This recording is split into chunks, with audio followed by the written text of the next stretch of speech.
Man, it depends on the topic you're interested in. I really like this podcast called Red Nations, I think it's called, and it's actually from the States. So I'm not necessarily familiar with all the movements they're talking about, but they talk a lot about solidarity and that sort of thing. Red Nations in Canada, or Red Nation in Canada, there are a lot of podcasts that deal with the issue of missing murder Indigenous women and girls. So those can be found. The CBC has done some, and there are some private ones that are really good examinations and remembrances and noisiness about the women who have gone missing. So those are really useful. As I said before, I make my students read all of these reports. And in those reports, one of the reasons I also make them read them is because there's so many voices in there, voices who are trying hard to be heard. So I have them read the most recent report, Reclaiming Power and Place, on missing murdered Indigenous women and girls, and to us LGBTQIA. The Truth and Reconciliation Commission not only has a website, but it has reports, and I have my students read all of those, which are very helpful in putting the context of what's going on in Canada. Like, my students had read the chapter on the unmarked graves at residential schools years before they were actually discussed in the media. So it helped create this awareness of the different issues. Truth and Reconciliation Commission of Canada. And then the Royal Commission on Aboriginal Peoples is quite old, 1996, but it has a lot of visions in it of what, where we came from and where we're going. And there's this really great think tank called the Yellowhead Institute. And I love their piece on land back. I have the students read that too, because it helps to situate and understand exactly what is the legal framework that Canada pretends to be using. Like, it's all fictive, right? That Canada uses to alienate Indigenous lands. So that one's a really great report, and it's not long.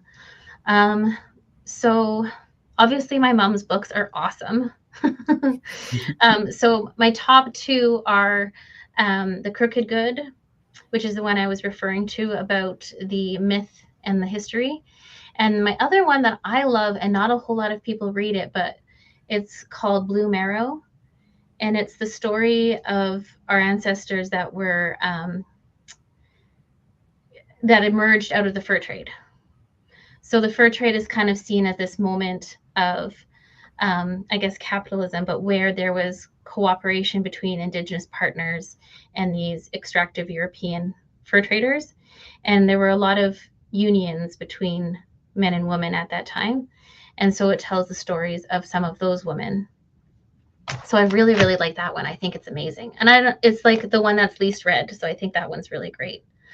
And then there's a very popular article called Decolonization is Not a Metaphor by Tuck and Yang, that everybody reads it. It's so great. Have you heard of it? I have not. Maybe Alessandra has, but Yeah. I have not. It's very specific to our context in North America primarily, but it's also very useful. And the one that's been really popular amongst my peers that I agree with is a great book is actually from Australia. It's Aileen Morton Robinson, called The White Possessive, and it's great. So those would be my top recs.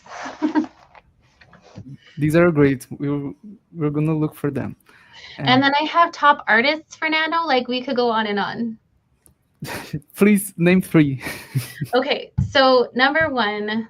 Oh, this is hard. I can't even say number 1. I've got so many. Okay, so in no order then. Rebecca Belmore. She does incredible performance art. So she has stuff on a website. She has stuff on YouTube. Her work is incredible. Rebecca Belmore. Kent Monkman should be somewhat internationally famous, I would think. And then Joy Arkand, which is spelled Joi, Joy Arkand, and she's doing a lot on Nehiyaw language revitalization, and she's just very, very awesome. There are so many. Okay. Then there's music and there's TV shows. There's this great TV show that everybody's obsessed with right now on CBC. It's called North of North.